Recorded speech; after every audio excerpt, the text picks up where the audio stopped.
গাইবান্ধায় বৈষম্য বিরোধী ছাত্র আন্দোলনের নেতাদের উপরে হামলা হয়েছে, এতে ৩ জন আহত হয়েছেন।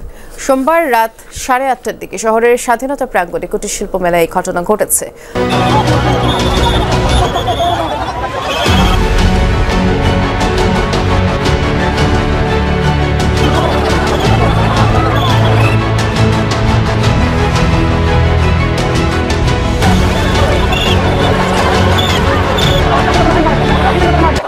এদিকে গাইবান্ধায় বৈষম্য বিরোধী ছাত্র আন্দোলনের নেতাদের ওপর হামলার ঘটনাকে কেন্দ্র করে আহত অনেকেই হয়েছে বলে সূত্র ধরে জানা গিয়েছে।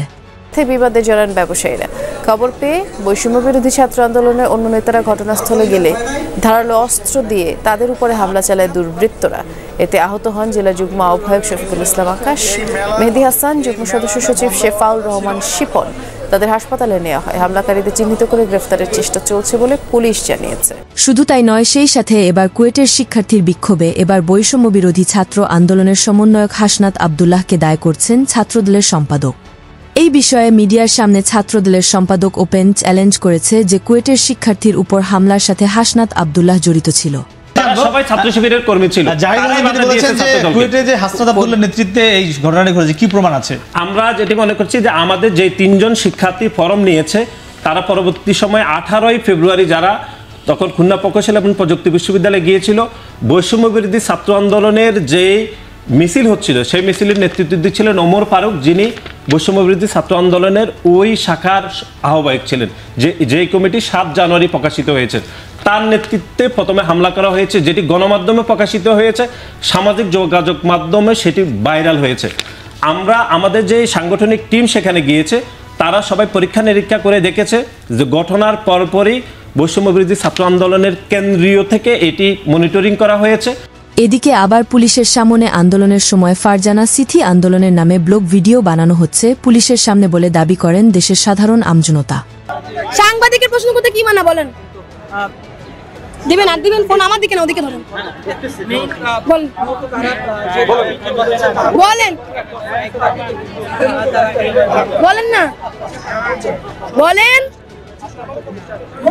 বলেন না বলেন ভাই বলেন বলেন। আমারে ফোন করতে চান? আবার আমার মুখটাই দেখেন যে আপনারা। আমার চেহারা সুন্দর ভাই, তাহলে আমার পিছের দিকে খালি ক্যামেরা কেন? এখানে তো সবাই সুন্দর সুন্দর পুরুষ মানুষ, ওদিকে ধরেন। বলেন বলেন যে সিদিয়ে বা অমুকের কাছে যান, গিয়ে নিরাপত্তা চান, আমাদের কাছে যায় না, আমি ওখানেই যাবো। বলেন বলেন কই যাবো বলেন। এভাবে কেউ আন্দোলন করে এটাকে কোন অ্যাঙ্গেল থেকে আন্দোলন বলা যায় যা দেখে হতভাগ ছাত্র জনতা? এটা কোন ধরনের আন্দোলন হতে পারে তা জানতে চেয়েছে কিছু বেসরকারি শিক্ষার্থীরা সেই ভিডিওর কমেন্ট বক্সে। পরিশেষে এই সমন্বয়কদের গোপন তথ্য ফাঁস করলেন বিএনপির নেতাকর্মী দুদু। আপনারা রূপায়ণ টাওয়ারে চাকরি করেন না, ব্যবসা করেন না, কিছু করেন না, 2টো ফ্লোর নিয়েছেন। কার টাকা নিয়েছেন? ফ্লোর নিয়েছেন না? পত্রিকা দেখে না? যে গাড়িতে চলে, আমরা তো শেষ বয়সে এত দামি গাড়িতে আমরাও চলি না। আমরা ছাত্র নেতা ছিলাম, এমপি ছিলাম, আমাদের মহাসচিব আপনাদের ঠাকুরগাঁর লোক, তো সে কি জীবন যাপন করে, কোন গাড়িতে চলে, এবং তার তো একটা পরিণত বয়স। দেখবেন যে কালকে যে রাজনীতিতে আসছে, কালকে বলছে এই কারণে এতই ছোট, তারা যে গাড়িতে চলছে, আর 27 মাইল যেতে গিয়ে হেলিকপ্টার চলছে, 100 মাইল না, 27 মাইল পর পর হেলিকপ্টারে যেন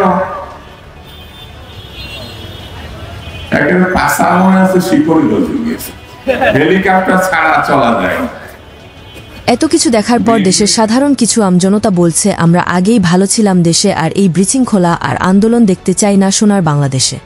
এই যে ছাত্র আন্দোলনের নেতারা তাদের বিবেকটা আসলে কোথায় গিয়ে দাঁড়াইছে, ক্ষমতার লোভ কি তাদেরকে অন্ধ করে দিল কিনা সেটা বুঝতে আমার একটু কষ্ট হচ্ছে। তাদের সাথে যোগ হয়েছে এবি পার্টি, তাদের সাথে হচ্ছে নাগরিক কমিটি, চলমান যারা আছে তারা মিলেমিশে এটা ক্ষমতা ভাগাভাগি মানে রুটি ভাগাভাগির মতো একটা অবস্থা করতে চাচ্ছে। দুর্নীতি প্রখর বাড়ছে। আওয়ামী লীগ সরকারের নামে সবার উপরে নির্যাতন করা হচ্ছে, মানুষকে হত্যা করা হচ্ছে। আওয়ামী লীগ বলে মানুষকে মানে হত্যা করছে মানুষকে এবং বলছে সে আওয়ামী লীগ। আওয়ামী লীগ হলে কি তাকে হত্যা করা লাগবে এমন তো না। গুলি কারা করছে আমি তো জানি না। আল্লাহ আল্লাহ সন্ত্রাস দেশে বেড়ে গেছে। আল্লাহ আল্লাহ এখানে তো আমাদের কোনো নিরাপত্তা নেই। আল্লাহ সাচ্চিত তুই হাসানা তোরে বলতে চাই আমরা আসি, তুই আয়, তোর বাপমার একবার এক করে হয়ে থাকোস তাইলে আসিস, দেখা করিস। ভিডিওটি দেখার পর আপনার মূল্যবান মতামত আমাদেরকে কমেন্ট করে জানিয়ে দিতে পারেন। আমরা আপনার সেই মহামূল্যবান কমেন্টের রিপ্লাই দেওয়ার জন্য সর্বদা প্রস্তুত রয়েছি।